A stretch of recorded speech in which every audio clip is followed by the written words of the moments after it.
All right, let's talk about something that affects every single one of us, but we almost never talk about it, honestly. We're going to shatter 3 huge, silent lies about money, the kind of lies that could be the very thing holding you back.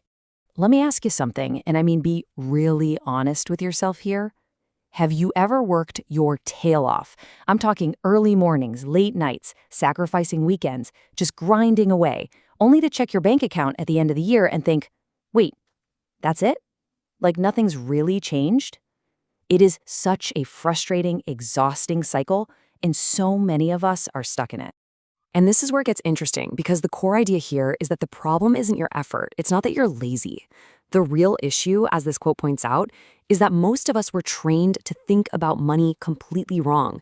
We were handed a rule book for a game that's rigged against us. And if your thinking is off, your results, well, they're always going to be off.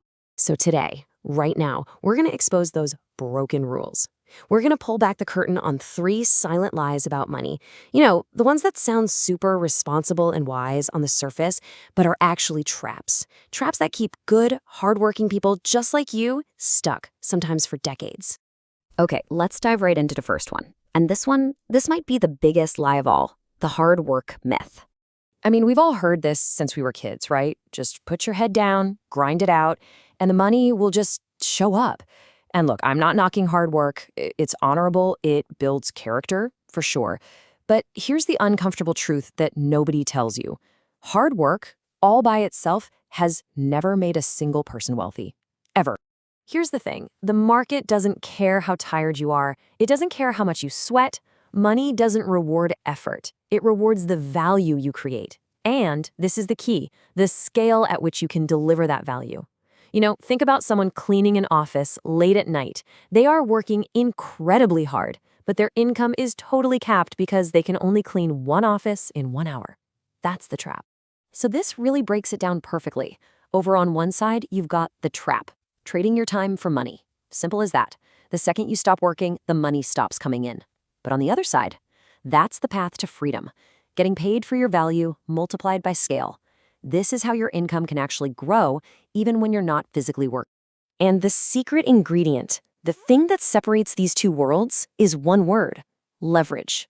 So what is leverage? It's when your effort keeps working for you long after you've stopped. Think about it. An author writes a book one time, but they get paid for every single copy sold for years. That's leverage. A software developer builds an app once, and it gets sold over and over.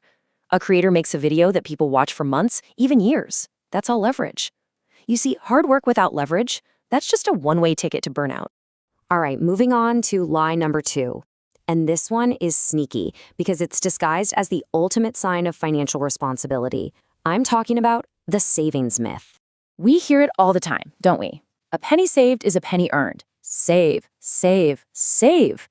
And don't get me wrong, saving is absolutely crucial for an emergency fund, for a safety net, but it is not a strategy for building wealth. Trying to save your way to freedom when your income is limited, it's like trying to fill a bucket with a hole in it. It's a game you just mathematically cannot win. And here's exactly why it doesn't work. First, you've got inflation, which is silently eating away at the value of every dollar you save. Then, boom, one single emergency, a medical bill, your car breaks down, can wipe out years of disciplined saving in an instant. But the real kicker is this. Your income puts a hard cap on how much you can possibly save. You can only cut your spending so much, right? But your ability to earn, well, that's unlimited. So if pinching pennies isn't the answer, what is? It's a total mindset shift. It's about focusing on the other side of the equation. The real solution isn't about saving more. It's about earning more. Growing your income is the only thing that actually changes the game. Here's a great way to think about it.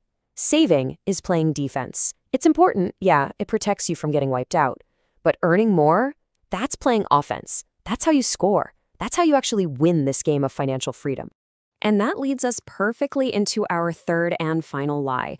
This is the one that's probably the biggest excuse people use to not even get started. It's the capital myth. Seriously, how many times have you heard this? Or maybe even thought it yourself? Oh, I'd start that business if only I had the money. This whole idea that you need money to make money, it's one of the most persistent and honestly, one of the most damaging myths out there. Because the truth is, we are living in the absolute cheapest time in human history to start something. The cost to learn a new skill online? Pretty much zero. The cost to create something, to build an audience, to test an idea? Zero. The tools are right there, available to everyone. Lack of money is not the real problem anymore. So, if cash isn't the real starting currency, what is? It's these 4 things. Things you can build for free.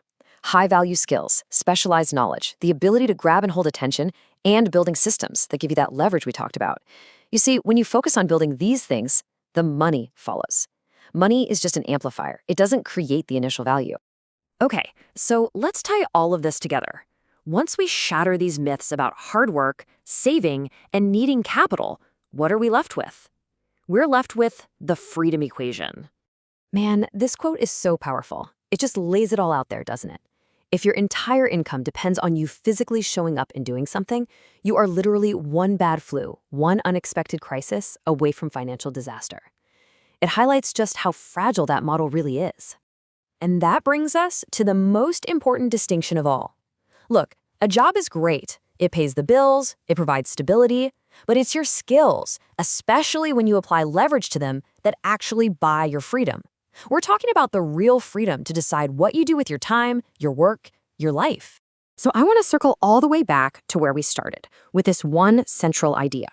If you've been struggling with money, if you've been working hard and getting nowhere, please really hear this. You are not lazy. You're not unlucky. You were just taught the wrong rules to the game. And it is impossible to win any game when you're playing by the wrong rules. And that is the ultimate takeaway here. Your life doesn't change when you just work harder. It changes when you start to think better. The real shift from struggle to freedom, it doesn't come from putting in more hours. It comes the moment you decide to stop playing by the old rules and start playing a completely different game.